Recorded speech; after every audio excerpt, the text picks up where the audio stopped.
alquimia da mente, como a filosofia pode beneficiar a nossa saúde.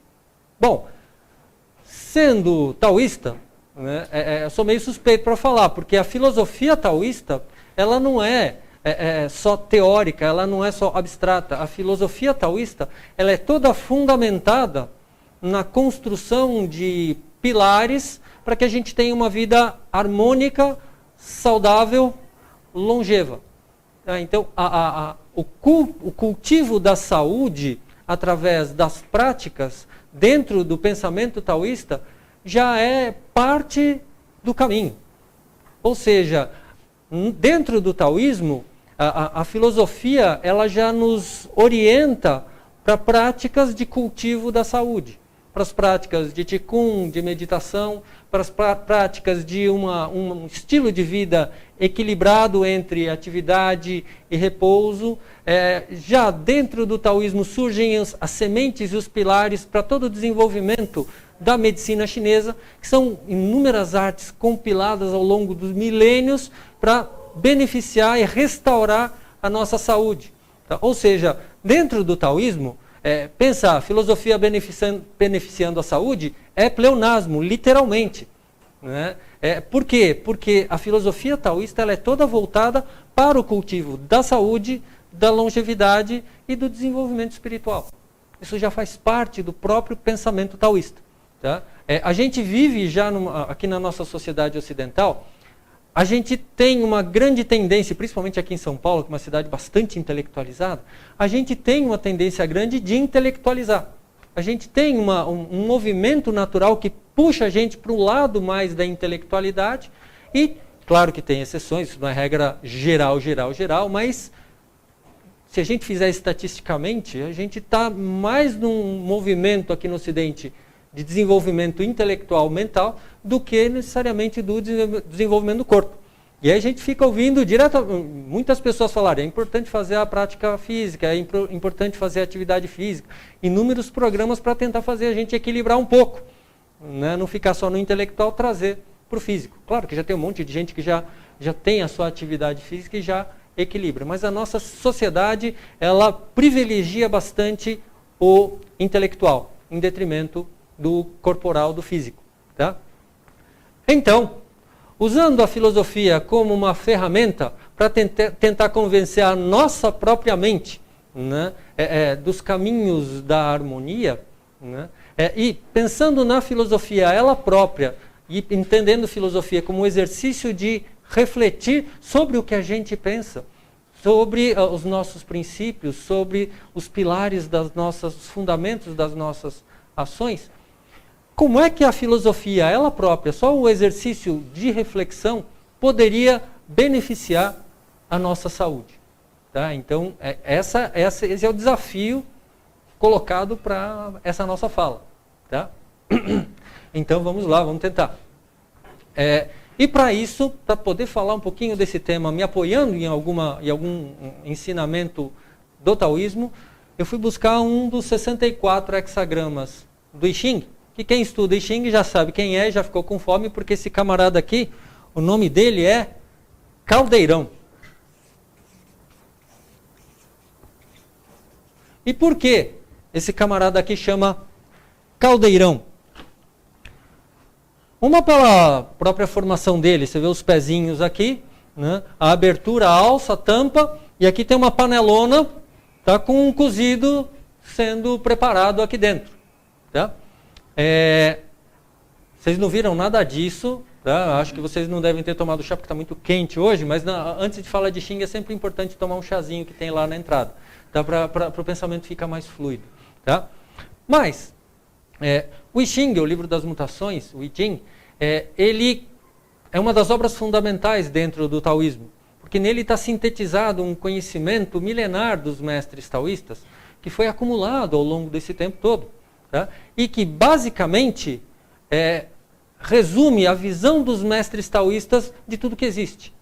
Né? Tudo que a gente observa no mundo, na vida, no externo e no interno, pode ser representado pelos símbolos do I Ching.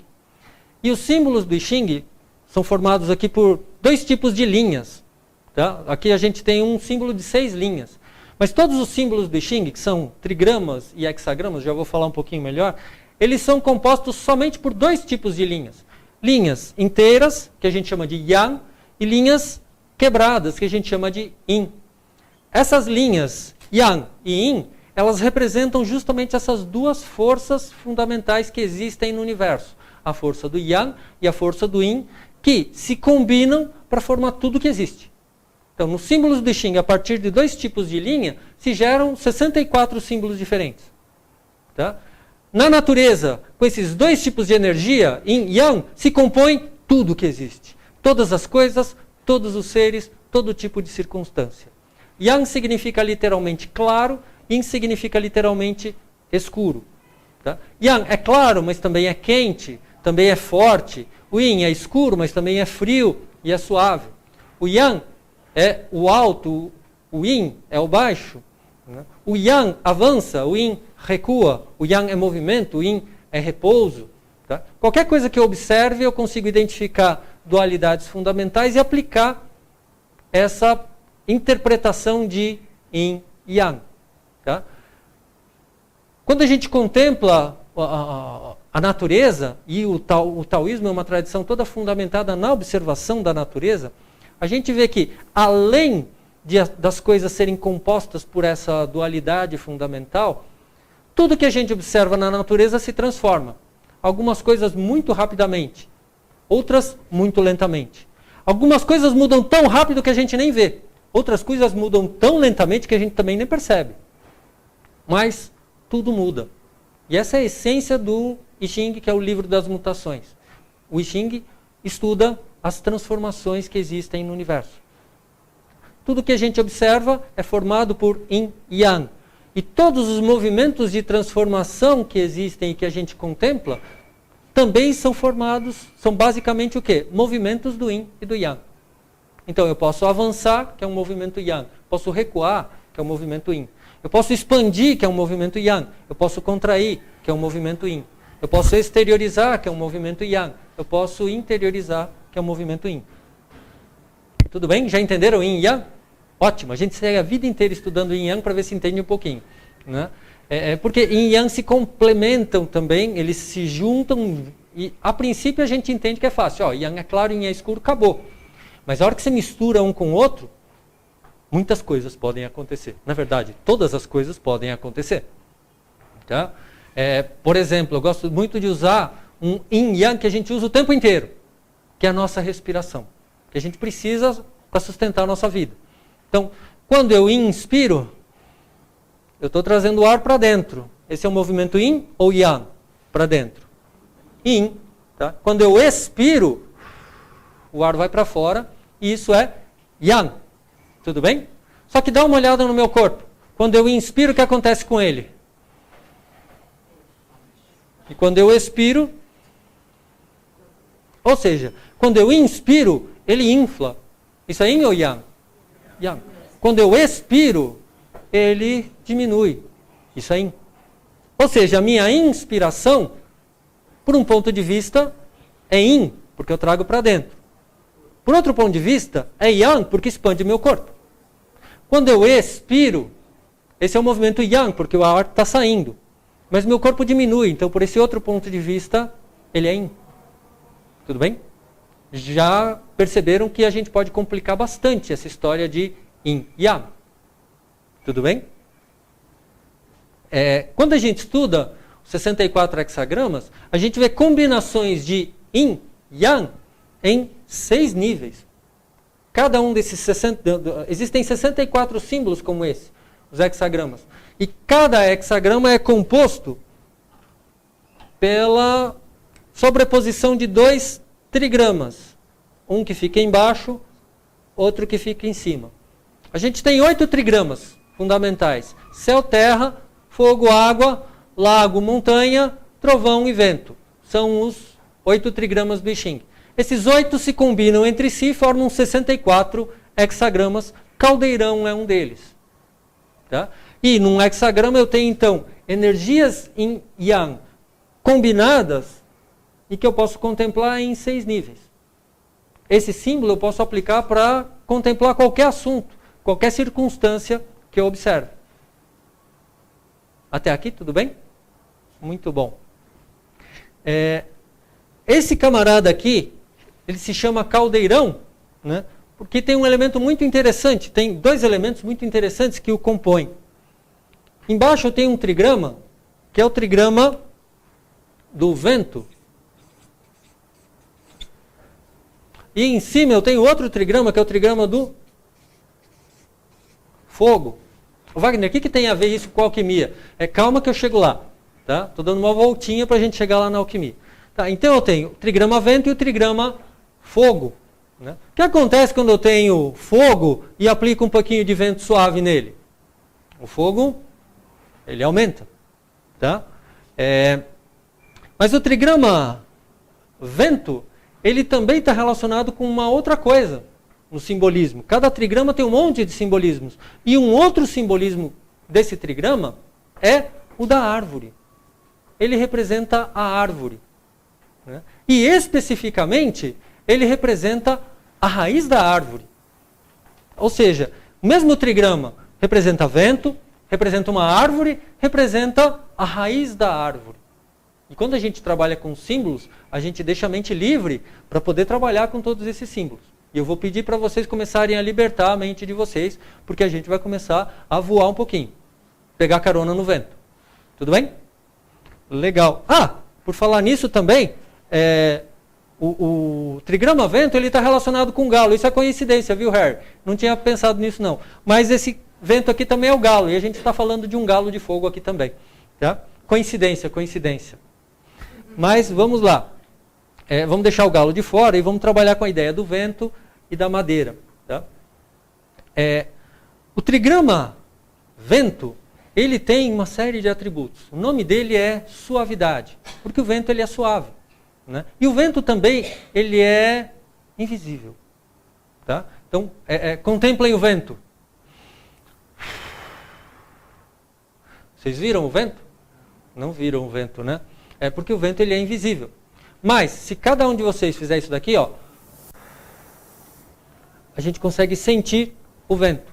Então, o vento está relacionado com essa suavidade. Ele é discreto porque ele é invisível. Mas, eu posso senti-lo. Eu posso senti-lo suavemente. Tá? Eu posso não ver o vento, mas olha só. Vocês viram o vento? Muito bem, já estão espertos. Não viram o vento, mas vocês viram o quê? Vocês viram um sinal do vento. Algo que é mais visível e palpável, né, interagiu com o vento e sinalizou que passou um vento por ali. Tudo bem? A gente lida com essas coisas no sutil também. Tá? Mas o vento tem essa característica de ser invisível e de ser suave. Agora, o vento tem uma coisa bastante interessante também, que é o seguinte. Imagina que você tem um monte de papéis na sua mesa.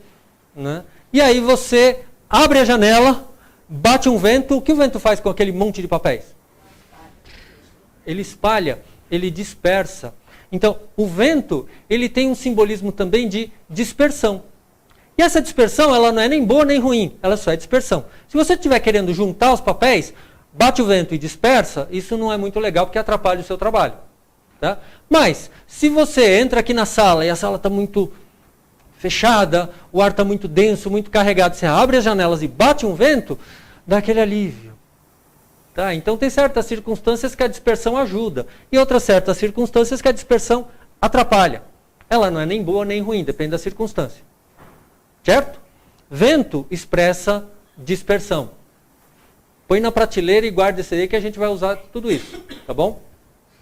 Só que esse trigrama vento aqui, ele tem uma outra característica muito interessante.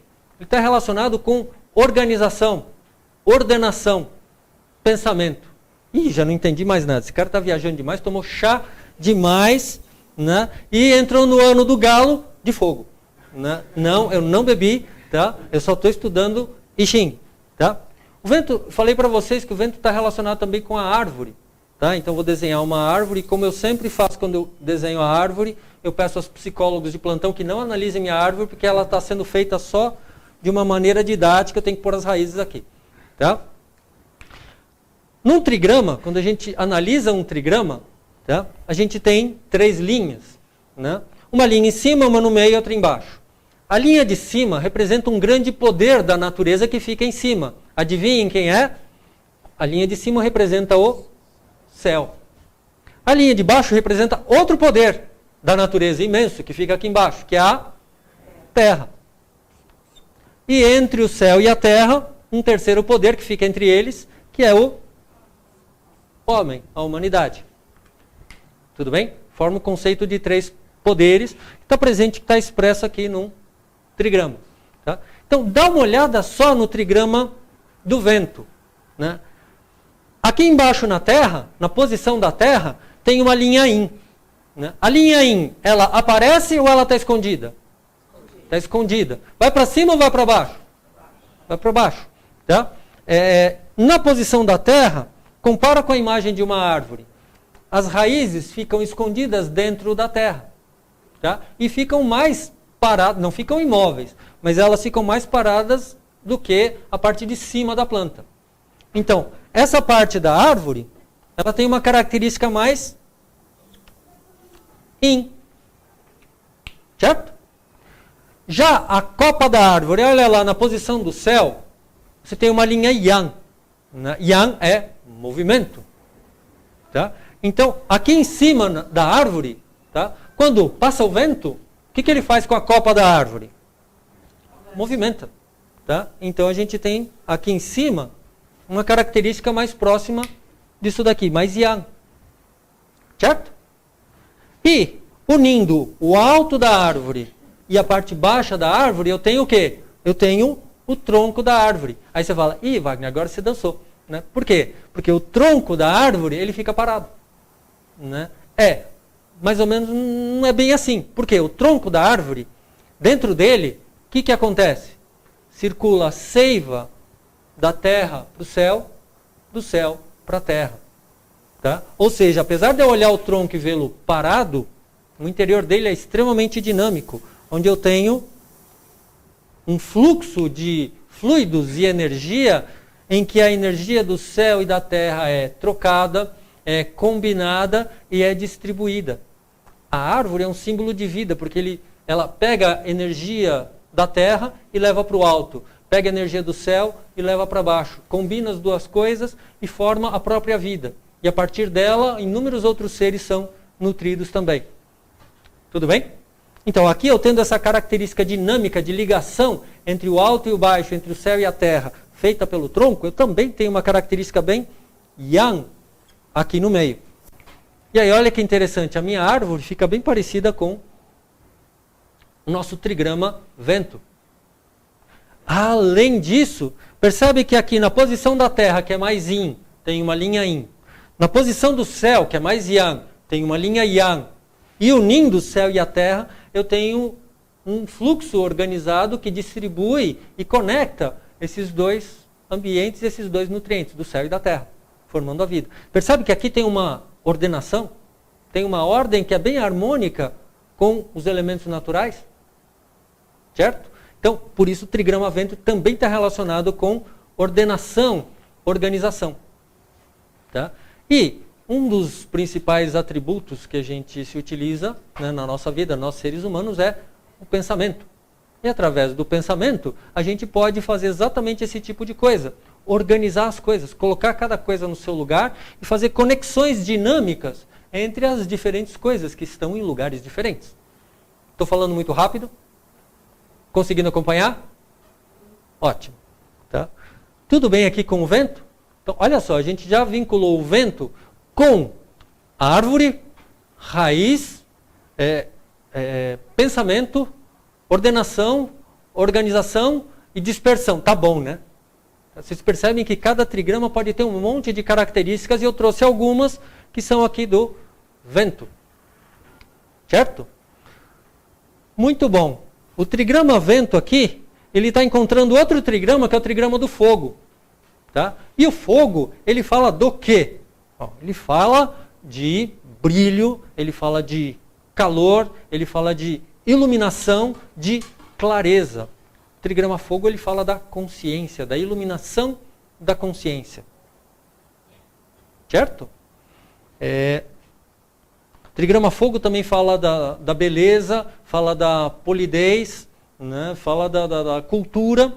Tá? E aí, quando a gente coloca... E o fogo também pode ser o sol, né? Podem ser estrelas. Tá? Fala de fama, de brilho e de visibilidade. Tá? Agora, esses dois caras, o vento e o fogo, quando se encontram nessa disposição, eles criam um movimento bastante interessante. Por quê? Eu tenho uma madeira aqui embaixo e um fogo aqui em cima. O que parece? Parece que eu tenho uma madeira queimando. O que acontece quando a madeira queima? A madeira se transforma. A madeira que é mais densa e pesada, quando ela queima, ela libera energia, luz, substâncias, aromas que vão para o alto, fumaça, tá? E parte dela vira cinza que volta para a terra. Então, o que acontece quando a madeira queima? Ela se transforma. Tá? Algo que era mais material, através do fogo, se transforma e vira uma coisa bem etérea. Acontece bastante quando a gente usa o incenso. Né? Quando você pega o incenso, você tem a varetinha do incenso, você chega perto, você sente o cheiro. Mas lá de longe não sente. Quando a gente acende a varetinha de incenso, o aroma do incenso se espalha por todo o ambiente. Tudo bem? Ou seja, ela expande, né, a sua característica, o seu aroma. Certo? E parte dele, a cinza, cai dentro do incensário. Tudo bem? Então, essa transformação que a madeira passa virando fogo, representa um movimento de transcendência. Né? Quando a gente oferece os incensos no altar, o incenso está simbolizando exatamente esse movimento de transcendência, que é o que a gente faz. A gente tenta aplicar o fogo da consciência para transformar as nossas características e adquirirmos uma qualidade superior, mais expansiva, mais expandida, mais iluminada, mais abrangente. Tudo bem? Muito bom. Tá? Então, mais uma coisa, eu tenho uma transformação de uma madeira, que é o elemento desse trigrama vento, para um outro elemento que é o fogo. Então eu tenho uma transformação da madeira em fogo. Tá? Isso, cada um dos 8 trigramas está relacionado com um de 5 elementos. Trigrama vento está relacionado com o elemento madeira, trigrama fogo é com o fogo mesmo. Nessa relação de 5 elementos, que é uma relação que a gente estuda diretamente dentro do conhecimento do I Ching e do taoísmo, são 5 elementos que se nutrem e se controlam mutuamente. Na relação da madeira com o fogo, a gente tem a madeira nutrindo o fogo. Ou seja, caldeirão é um hexagrama que tem uma energia de nutrição. Tá? A madeira nutrindo o fogo gerando vento, ou seja, tem uma nutrição que é boa para todos os lados. Certo? E quando a gente tem a madeira, o fogo, né, se a gente pegar alguma comida e colocar ali no fogo, o que vai acontecer? A gente também pode transformar essa comida. Tá? Esse hexagrama também foi relacionado com o caldeirão pela própria conformação dele, o caldeirão chinês. Pezinho embaixo, o bojo do caldeirão, tá? E dentro do caldeirão o que vai acontecer com o seu cozido. Tá? O caldeirão também pode ter alças. Tá? Tem a abertura, tem as alças e tem a tampa do caldeirão. Tá? E dentro do caldeirão, esse tipo de transformação acontecendo. Da mesma forma que a madeira se transforma através do fogo, o cozido que a gente faz aqui dentro, tá? Que recebe a ação do fogo, transforma aquilo que tem dentro do caldeirão. O simbolismo desse hexagrama caldeirão é o de transformação, então. Mas não é qualquer tipo de transformação, é a transformação para o refinamento. Quando eu cozinho alguma coisa, eu transformo uma coisa dura em algo mais macio. Eu transformo uma coisa que tem um sabor ruim em algo que é bastante saboroso. Eu transformo alguma coisa que é tóxica em algo que é nutritivo. Eu estive agora com a minha família lá em Belém, no fim do ano, e a gente comeu maniçoba, né, que é um prato que eles fazem com folha da mandioca brava, que é altamente tóxico. Tá? Eles deixam aquilo lá cozinhando por 7 dias para dispersar as toxinas e você poder comer. Né? Então, e depois que está pronto é uma delícia. Mas antes é tóxico. Né? Ou seja, Caldeirão fala desse tipo de transformação, onde você refina alguma coisa. Dentro do taoísmo, o caldeirão é o próprio símbolo da alquimia taoísta, onde a gente, através de práticas combinadas com meditação, inúmeras práticas, a gente cultiva os nossos 3 tesouros internos, o Jin, o Qi e o Sen. Jin, que são as essências, os fluidos essenciais, o Qi, que é a energia, e o Sen, que é a nossa energia espiritual.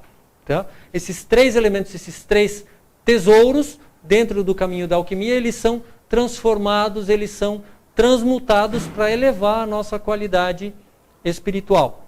Tá? Ou seja, o caldeirão já é por si um próprio símbolo da alquimia taoísta. Mas aqui a gente não está falando da alquimia taoísta, a gente está falando da alquimia da mente. Então, só pensando na mente, tá? Com os elementos que a gente trouxe aqui, a gente pode observar, sim, que a nossa mente, que tem muitos pensamentos, nossa mente que pensa muito, ela pode ser submetida a processos de transformação onde ela pode ser refinada, onde os seus pensamentos podem, através de um processo de iluminação, de clareza, esses pensamentos podem se transformar num estado mais iluminado. Podem transformar a nossa mente para um estado mais refinado, superior e iluminado. Tá? Tudo bem?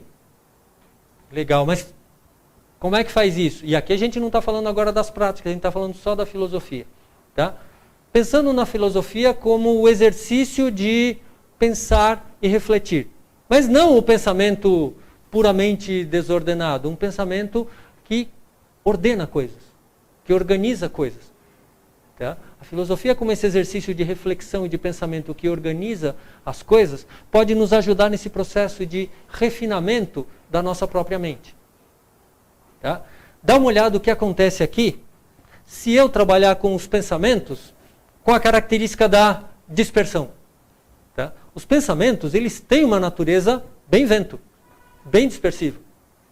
Se a gente ficar meio relaxado aqui, os pensamentos vêm, vão, estou pensando uma coisa e ela encadeia com outra e ela vai embora e depois surge outra coisa, ou surge uma coisa daqui, outra dali, que mistura, depois desmistura, combina com outra. O pensamento, se a gente deixa ele livre, ele pode ficar que nem o vento.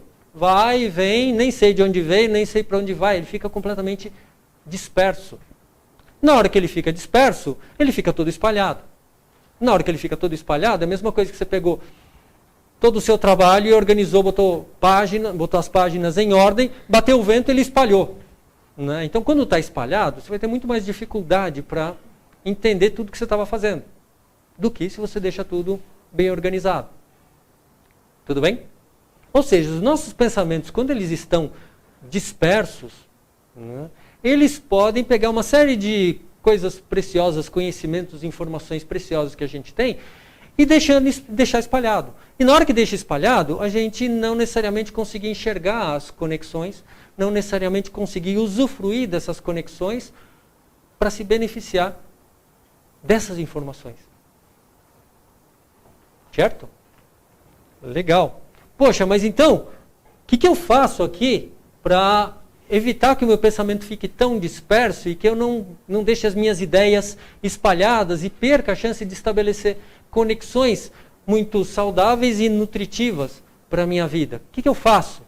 Eu preciso trabalhar exatamente com as características do próprio vento. Né? Quais características? As características de madeira, as características de raiz, as características de ordenação. Tá? Como assim? Assim, o ideograma pensar em chinês, vou desenhar aqui, depois eu volto. O ideograma pensar em chinês é algo parecido com isso daqui, ó.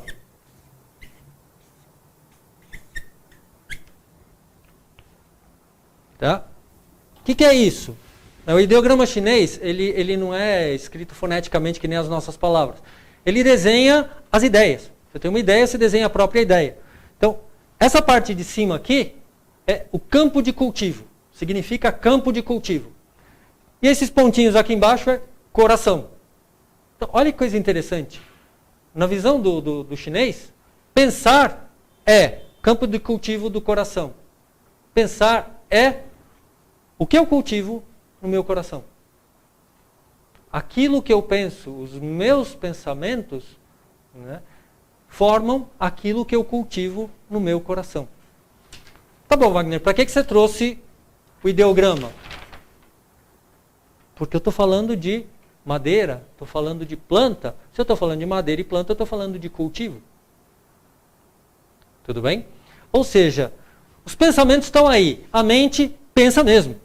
Tá? Então, se ela pensa, melhor do que a gente deixar ela pensando de forma dispersa e aleatória, é ajudá-la a pensar coisas que cultivem no nosso coração elementos que possam ser transmutados ou que possam nos ajudar nessa transmutação para o refinamento da nossa mente. Tudo bem? Cultivo é trabalho árduo.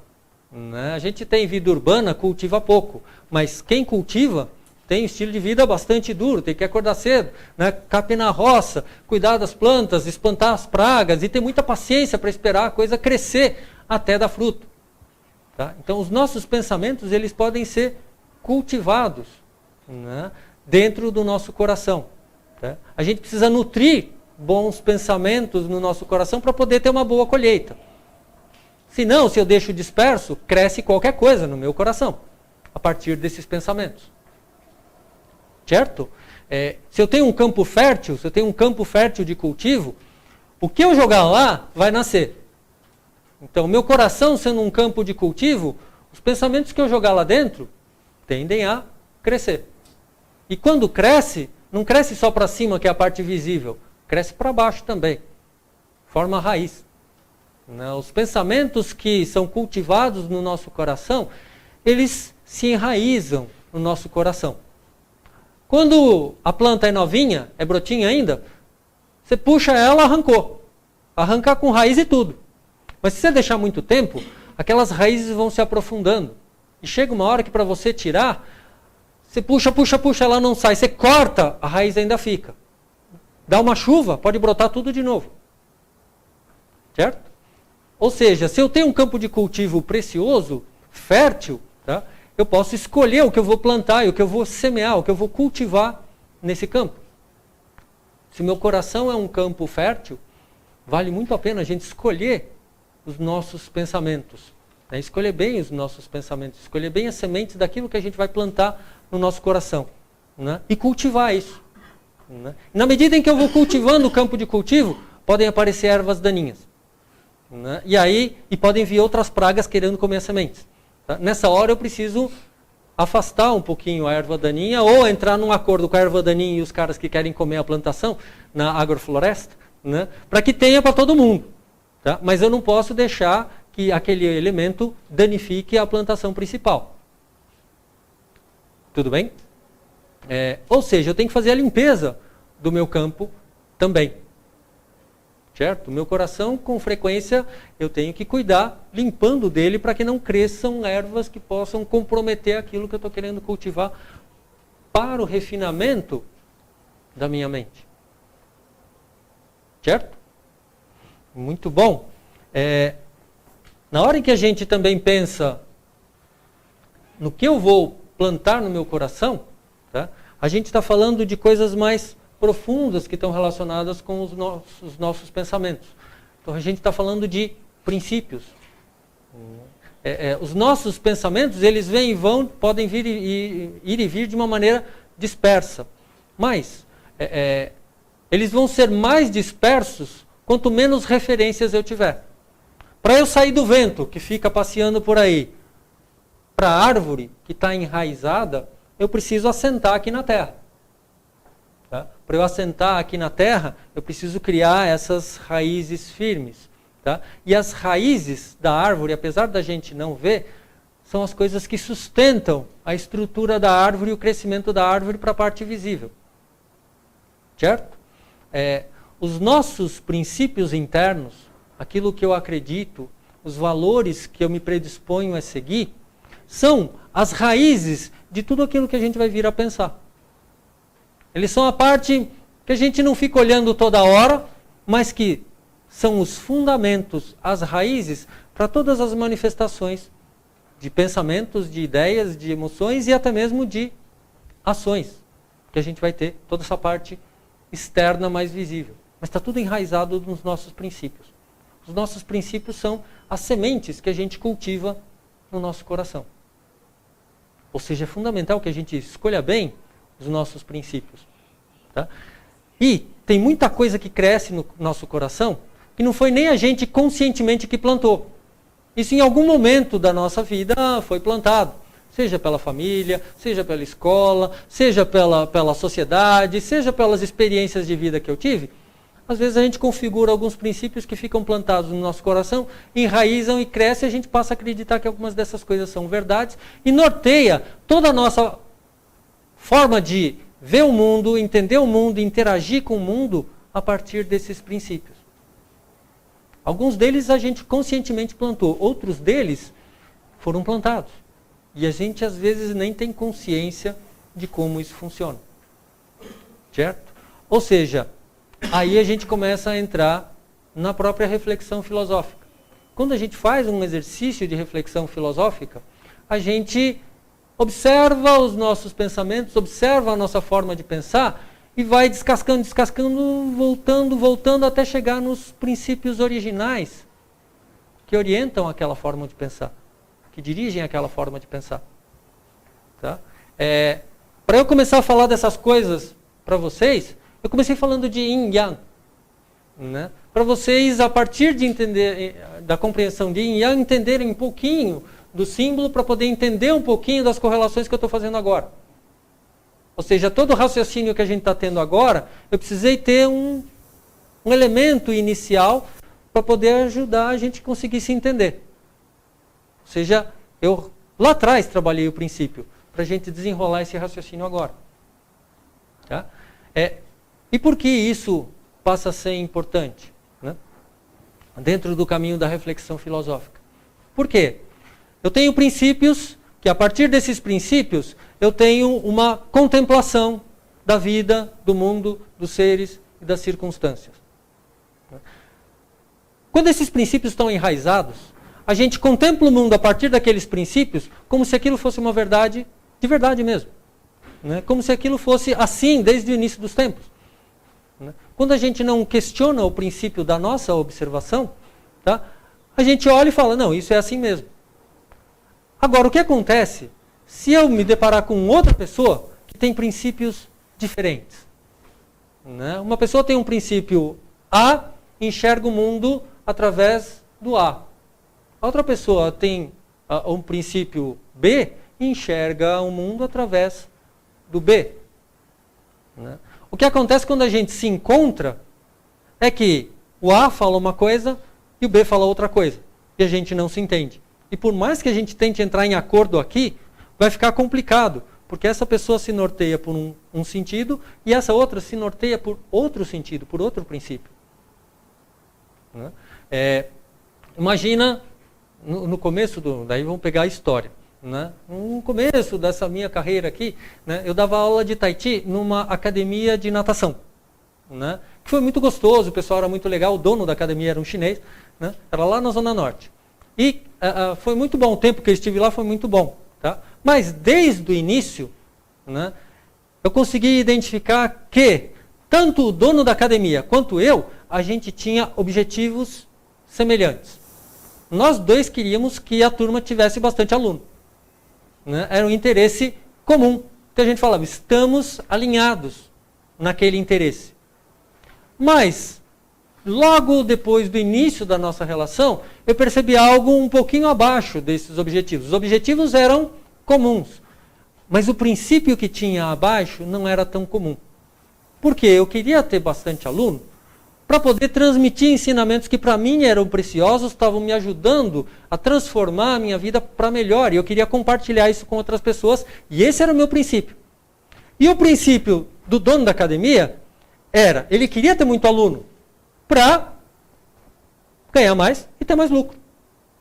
Então, os objetivos aqui na frente eram semelhantes, mas o princípio aqui atrás, eles não eram.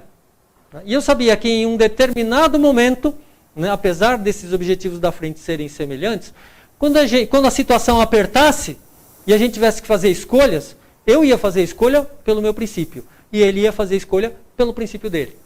E aí, aquilo que era similar ia separar.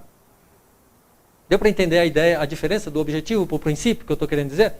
Tá? Então, cada um de nós tem um monte de princípios que norteiam e orientam toda a nossa forma de nos relacionarmos com o mundo. E isso começa com a própria interpretação do mundo. Quando eu olho para o mundo, quando eu olho para a circunstância, eu interpreto essa circunstância a partir dos princípios que eu tenho dentro. E eu formo uma noção de qual é essa realidade em que eu estou inserido a partir desses princípios. Pensando, ao invés de pensar agora para fora, eu vou pensar para dentro. Se os meus princípios interferem na maneira como eu leio, interpreto a realidade ao meu redor, olha como isso é importante, conhecer os princípios. Por quê? Dependendo do princípio que eu tenho lá plantado no meu coração, eu posso viver uma circunstância em que tem um monte de gente desesperada, um monte de gente aflita, e que, pelos princípios que eu tenho, eu estou inserido na mesma circunstância e eu consigo estar tranquilo. Tem um exemplo que foi formidável de uma catástrofe horrível que aconteceu. Lembra quando teve aquele tsunami lá no Japão? Não, uma catástrofe tremenda. E teve gente que ficou presa numa estação de metrô. Né? E um monte de gente aflita e gritando. E teve um jornalista que foi muito feliz que ele conseguiu flagrar um camarada que estava sentado no corredor do metrô meditando. Né? Aquele caos ao redor, e um tsunami não é um caos qualquer, é um senhor caos, tá? E um monte de gente aflita, chorando, em desespero, não sabendo o que estava acontecendo e tal, e o cara sentou para meditar. E ele estava tranquilo. Não que não estivesse sofrendo, mas ele estava tranquilo, ele estava centrado. Né? Ou seja, a circunstância era a mesma para ele e para todas as pessoas ao redor. Mas a maneira como ele e as outras pessoas estavam vivendo aquela circunstância eram completamente diferentes. Tem um tipo, e já vamos pegar as circunstâncias difíceis, né? Que todo mundo lida, todos nós temos que lidar com a morte. Todos nós vamos morrer, todos nós vamos lidar com a morte em momentos na nossa vida. Dependendo dos princípios que eu tenho, eu posso ter uma dificuldade tremenda para lidar com a morte, para lidar com a perda. E essa dificuldade se traduzir, resultar num sofrimento tremendo quando eu tenho que me deparar com a morte. Sendo que eu posso ter uma pessoa que é vizinha dela, está do lado dela, que tem princípios um pouco diferentes e que consegue viver a mesma morte de outra maneira, internamente, orientada apenas por princípios diferentes. A circunstância é a mesma, mas a maneira como ela lê, a maneira como a gente lê, interpreta e se relaciona com a circunstância muda substancialmente, dependendo de como eu leio aquela circunstância, como eu interpreto aquela circunstância. Dependendo de como eu leio, eu posso me induzir a um estado emocional de muita dor, de muito sofrimento, de muita indignação. Né? Ou eu posso me direcionar para um estado de contemplação, um estado de serenidade, de tranquilidade, que me permite lidar com aquela circunstância que já é difícil, mas de uma maneira mais centrada, equilibrada, e que eu resolvo o que tem que resolver sem sair da minha casinha emocional. Tá? Tem gente que pode viver, não vamos pegar só o lado difícil, vamos pegar o outro lado. Né? Uma pessoa ganha uma fortuna lá na Mega Sena, né? Fica louca, desvairada, acha que aquele dinheiro nunca vai acabar, fica eufórica e torra aquele dinheiro em um ano e no ano seguinte já está mais endividada do que antes. Né? E uma outra pessoa que ganha uma fortuna similar, ou às vezes até um pouco menor, não fica tão eufórico, fica equilibrado, não sai da casinha e lida de uma maneira muito tranquila com aquele recurso, beneficia um monte de gente de uma maneira discreta, beneficia a própria vida e segue a vida dela e um monte de descendentes muito beneficiado com aquele recurso, aquela bênção que recebeu. Né? O mesmo tipo de circunstância, guiado por uma mente desordenada ou por uma mente mais centrada e equilibrada, pode levar a gente para um desenrolar do destino completamente diferente. Certo? Onde é que entra a filosofia? A filosofia entra exatamente nesse exercício de refletir sobre o que eu penso, como é que eu penso e de onde vem isso. Né? Qual é a origem dessa forma de pensar? Qual é a origem dessa forma de entender, de interpretar o mundo? Por que eu penso desse jeito? Por que eu leio a realidade desse jeito? E se não é desse jeito que eu quero ler, porque está me fazendo sofrer muito, dá para mudar? Como é que muda? Né? Acessar esses princípios mais profundos, mais internos, não é tarefa fácil. Né? O Yang, ele é externo e é superficial. O Yin, ele é interno e também é profundo. Princípios são coisas que se enraizam mais profundamente no nosso psiquismo. Muitos deles a gente nem sabe que estão lá enraizados. A gente precisa de anos de terapia para identificar um princípio enraizado lá, que eu nem sabia que existia. Tá? Para entrar no território do profundo, eu preciso do movimento do Yin. O movimento do Yang é rápido, o movimento do Yin é lento, demora, leva tempo. Só que, uma vez que eu consigo acessar esses princípios mais profundos, tá? Se eu conseguir transformá-los, quando eu mudo os princípios, gradualmente o que acontece é que ele vai mudando também a nossa forma de ler o mundo, de interpretar o mundo, de me relacionar com o mundo e de interagir com o mundo. Ou seja, leva um tempo para eu acessar, leva outro tempo para eu transformar os meus princípios. Mas conseguindo fazer isso, e mais ainda, se eu conseguir fazer isso com clareza, iluminando a minha consciência, eu posso transformar assim gradualmente os meus pensamentos. Transformando os pensamentos, eu mudo o cultivo do meu coração, eu mudo o cultivo daquele campo no meu coração, que muda também a maneira que eu me relaciono emocionalmente com as circunstâncias. Eu vou mudando o pensamento e vou mudando a emoção, e aí eu vou mudando também a maneira como eu vou me relacionar com outra pessoa. Se eu me relacionar com outra pessoa, ela fala de um jeito torto comigo e eu tomo aquilo como ofensa, isso vai gerar um sofrimento em mim e vai gerar uma crise na relação que eu vou começar a brigar com ela. Tá? Se eu conseguir entender o princípio daquela fala, não enxergando nessa fala a ofensa, mas enxergando a mensagem que está por trás, o princípio que está ali atrás, onde haveria uma briga, pode haver um entendimento e uma aproximação. Tudo bem? E isso vai colaborando para eu estabelecer relações também mais harmônicas com aqueles que estão ao meu redor. Tá? E, mudando a minha interpretação daquilo que está ao meu redor, eu não mudo a minha interpretação só do outro, eu mudo a minha interpretação também das circunstâncias que eu vivo. Às vezes a gente fica muito indignado, porque, nossa, que calor tremendo, não aguento esse calor, podia refrescar. Aí refresca e esfria, ai que frio, nossa, que frio, não dá para fazer nada.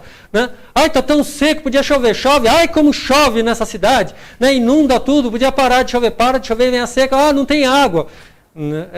Eu posso me relacionar com a circunstância sempre reclamando.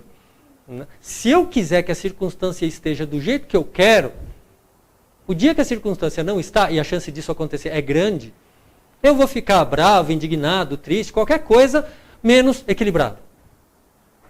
Mestre taoísta, ele tem outro princípio, outra chavinha. Ele fala assim, olha, a naturalidade é natural. A naturalidade muda de acordo com o seu próprio movimento. Ao invés de controlar a naturalidade, se eu acompanhar essa naturalidade, eu surfo nas ondas do natural, ao invés de ficar lutando contra a maré. Se eu remar contra a maré, eu faço uma força danada e não saio do lugar. Se eu remar a favor da maré, eu pego a onda, surfo, faço menos esforço, vou muito mais longe, tenho muito mais resultado e me divirto para caramba no processo. Muito mais econômico, né? Muito mais eficiente e muito mais divertido. A grande sacada e o grande princípio dos mestres taoístas é ler a naturalidade para tentar harmonizar os meus movimentos com os movimentos da naturalidade, surfando as ondas do destino, surfando as ondas do natural, me tornando uno com o próprio Tao, que é o caminho. Certo? Fazer esse trabalho interno de tentar conhecer os princípios que norteiam todo o meu psiquismo não é um trabalho fácil, tá? É um trabalho que leva tempo, mas é um trabalho que, nos colocando em contato com esses princípios internos, nos permite separar, opa, esse daqui não fui eu que plantei e está me atrapalhando bastante, acho que vou tirá-lo do meu campo de cultivo, né? E vou trocar esse por um outro princípio, que pode ser muito mais interessante, como, por exemplo, de seguir a naturalidade, mas aí vocês já estão virando taoísta, já é outra história, tá? Eu posso plantar outros princípios que eu identifico conscientemente como mais harmônicos. Ao longo da nossa vida, na nossa infância e tudo mais, um monte de princípios foram plantados sem que a gente pudesse filtrá-los conscientemente. E foi natural, e foi bom, e ajudou para a gente até um determinado momento. Mas alguns princípios do passado, hoje em dia, não funcionam mais. E é importante que eu identifique esses princípios para atualizá-los, tirando aqueles que já passaram, já deu prazo de validade, e atualizando por princípios que me permitam me harmonizar com esse novo momento do ciclo. Hoje, eu sou muito mais consciente de quando tinha 13 anos, 12 anos. Tá? Hoje eu tenho mais clareza, eu tenho mais consciência. Ou seja, se eu falar, mas isso eu aprendi quando eu tinha 13 anos. Tá bom, mas hoje você tem 40. Você tendo 40, você tem mais condições para transformar isso. Se o princípio antigo já não serve mais, troca. A gente pode questionar os próprios princípios e transformar os próprios princípios. Tudo bem? E a partir do encontrar esses princípios, do selecionar aqueles que você quer cultivar e afastar aqueles que você não quer cultivar, trabalhar cultivando para aquilo crescer, crescer, crescer, crescer e poder florescer. O fogo também representa a flor, a beleza da flor. Ele pode florescer de uma outra forma, esses princípios crescendo e se desenvolvendo no seu próprio tempo, eles trazem os resultados, iluminando a nossa consciência, tornando a vida mais bela, mais harmônica, tornando o nosso destino muito mais fluido. Tudo bem? E, mesmo nesse meio de caminho, esse breve exercício, breve não, esse constante exercício de investigar os nossos princípios, atualizá-los e garantir que o nosso campo de cultivo do coração trabalhe por um refinamento da minha mente, um estado mais iluminado, mais claro, de maior discernimento da minha mente, né? Pode sim contribuir muito para a harmonia nas minhas relações externas e para a harmonia da minha vida psíquica interna. Harmonizando a minha vida psíquica internamente, eu tendo a sofrer menos, circunstâncias que me faziam ficar pé da vida, hoje em dia já fico tranquilo diante delas, né? Condições que me fariam sofrer uma profunda tristeza, eu vivo a tristeza sem perder o meu centro. Condições que me deixariam eufórico, eu acho legal, mas não entro na euforia do excesso, né? Eu consigo viver todas as emoções e manter o meu equilíbrio. Isso tende a me manter num estado interno de muito mais harmonia, menos sofrimento, maior serenidade, maior equilíbrio. Tá? Fazendo isso, quando as nossas emoções estão mais harmônicas, os nossos órgãos internos, a energia dos nossos órgãos internos também fica mais equilibrada. A gente não gera tantas tensões do que quando a gente está nos excessos, quando a gente está nas intensidades. E mantendo as emoções harmônicas, mantendo as emoções em equilíbrio, mantendo a energia dos órgãos internos em equilíbrio, o que isso contribui bastante é para o cultivo da nossa própria saúde, para a manutenção da nossa própria saúde. Ou seja, quando eu uso o exercício da reflexão filosófica para mudar a forma como eu penso, a maneira como eu leio a realidade, a maneira como eu leio as pessoas e as atitudes das pessoas para comigo, quando através dessa mudança eu consigo fazer uma leitura mais harmônica, menos agressiva, menos ostensiva, tá? O estado emocional que eu vou cultivar interiormente é um estado de maior equilíbrio, de maior serenidade, de maior tranquilidade. Eu tendo a me sentir menos ameaçado, eu tendo a me sentir menos intranquilo, menos provocado, menos ofendido. E aí vai sobrando espaço para a gente experimentar o quê? Tranquilidade, serenidade, satisfação, plenitude e felicidade. E a partir desses estados internos mais harmônicos, harmonizar o equilíbrio das nossas emoções, consequentemente harmonizar a energia dos nossos órgãos internos, favorecendo a nossa saúde. E aí, nessa hora, a filosofia ajudou sim a sua saúde. Mas eu nem fiz prática de Qigong. A gente sugere, a gente incentiva que faça, né, para potencializar isso ainda mais. Não ficar só no trabalho do cultivo da mente. Levar isso também para o corpo. Tá? Mas, só pelo exercício de refletir, só pela capacidade de transformar a forma de pensar, a gente já pode se beneficiar e muito da minha leitura do mundo, da minha interação com o mundo a partir de princípios que permitam esse refinamento da nossa mente, da nossa consciência.